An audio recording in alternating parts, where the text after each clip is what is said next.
Hey everyone, we're so glad you're joining us for the first episode of Inside Clips for the 2022 season. I'm your host Lorette Nickel, and we have so much to talk about.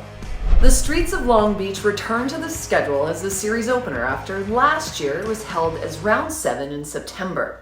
So we know the downtown track is treacherous, nerves are high, and energy can be frenetic for the series opener, especially for those drivers just stepping into their rookie pro season like Nick Novak, Mike Power, Josh Love, and Daniel Stuckey, who is the highest qualifier out of the drivers moving from prospect to pro. Darren Kelly, a 3-time New Zealand D1 champion, also debuted in his rookie FD season, and fans were so stoked to witness a supercharged V12 Aston Martin Vantage. Technical issues sidelined him, but we're hopeful to see him in action in round 2 in Atlanta. How about the new cars we saw on track? Like the all-new Nissan Z from Chris Forsberg, the Toyota GR Corolla driven by Ryan Turk, and Jonathan Castro in the GR86. Adam LZ stepped into the Ford Mustang RTR Spec 5 FD, and Taylor Holt traded in his Cadillac for a Corvette. Now for the event recap stuff. Oh yeah, let's go. Chelsea Denofa went ham in his grade 8 battle against Frederick Osbo and explained why things went wrong for him there.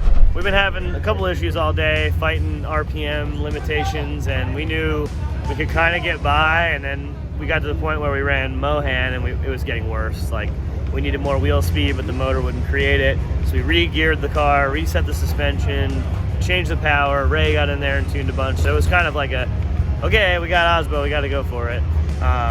It ended up going pretty well. Like my lead run, I got into the first turn, fired off, solid. But then when I went to go leave, I got crazy front wheel shake, which you can kind of see in the live stream. And we haven't determined yet what that is. Could be rack related, could be geometry related in the steering, could be sway bar related, something that got so much shake that I lost all capability of steering. So I had to reset the car and turn in, but it was too late, which caused me to over-rotate over at outer zone 2. At least I was able to save it and get some motion back to not end up crashing the car or have Osbo hit me.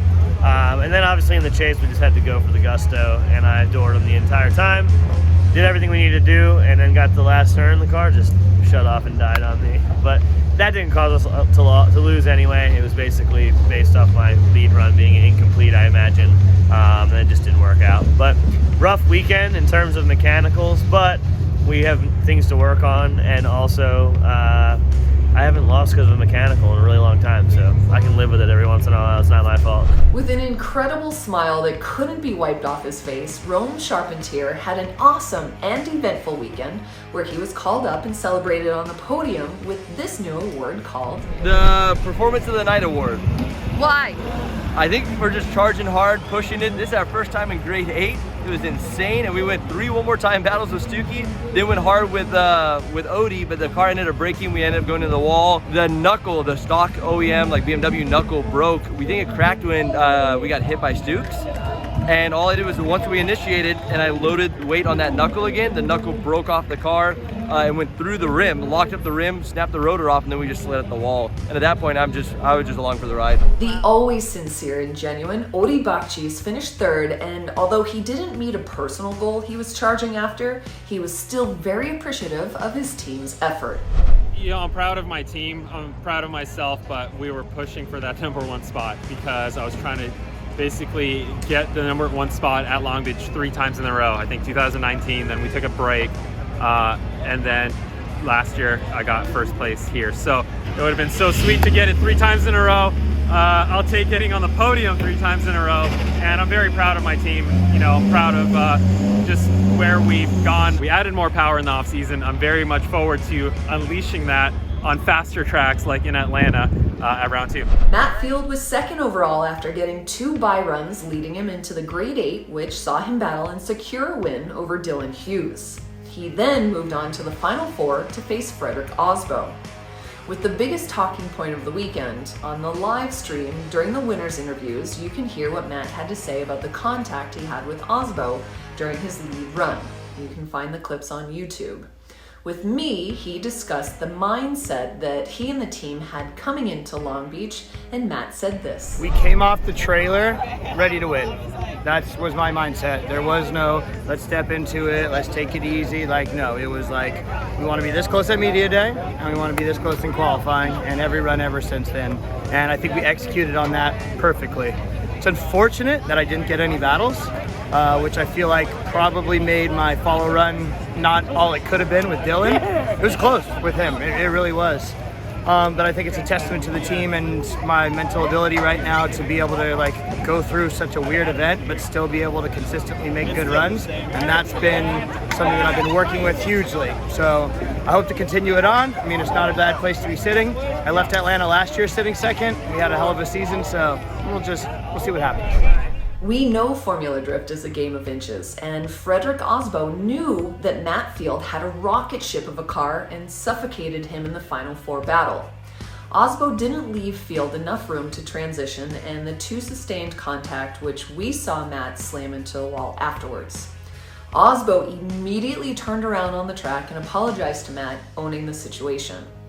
After the event had ended, I had asked Frederick to recap his weekend, and he told me this. This was a wild one, and we started off the weekend being a little bit off. It took some time for me to find the groove, didn't quite get qualifying right, and then qualified 7th, got into the battles, and then a lot of crazy stuff happens. Matt is someone that I respect a lot as a driver. He got really close to winning the championship last year. He's grown a lot as a driver. He's arguably one of the most naturally gifted ones out of all of us. And with that in mind, I got a little too greedy. Out of turn 1, I was too close. I hit his rear bumper to where I basically blocked his transition, sent him into the wall, and exploded his car. And it's very unfortunate, but at the end of the day, it's racing, and we're not here to play around. And I think and I hope that Matt will take a mangled car and a win over probably a not mangled car and a loss, because we would have done everything we could to try and win that battle fair and square. But today I made a big mistake, and I apologize. And he moved on into second place, deservingly so. How about Ryan Turk? The new dad debuted his brand new Rain-X Nitto Tire Toyota GR Corolla with a yellow livery to cement a perfect weekend, which is a rare accomplishment in FD. He qualified first and battled through Jeff Jones, Brandon Sorensen, Chris Forsberg, and then Oribaci to take the win. A joyously depleted Ryan Turk explained why this win was so emotional for him. I don't know if it's relief, but just a lot of joy. And, you know, I know my wife Shannon and my new baby boy Roman were watching the whole time. So, yeah, it just brings a lot of emotion, and it just feels nice. You know, these weekends are a lot. They take everything out of you, your whole mental focus, and you're putting everything that you can into trying to win. And these weekends usually feel like you have a hangover afterwards, not from drinking or anything, but just because of how much you actually put into it mentally and physically and everything. So it's just it's big. It's always big. Also, we have a brand new partner on board for the Formula Drift 2022 season. Check out Throttle. Throttle is a premier app community for car and motorsports fans who connect through their shared passion of cars, groups, and experiences.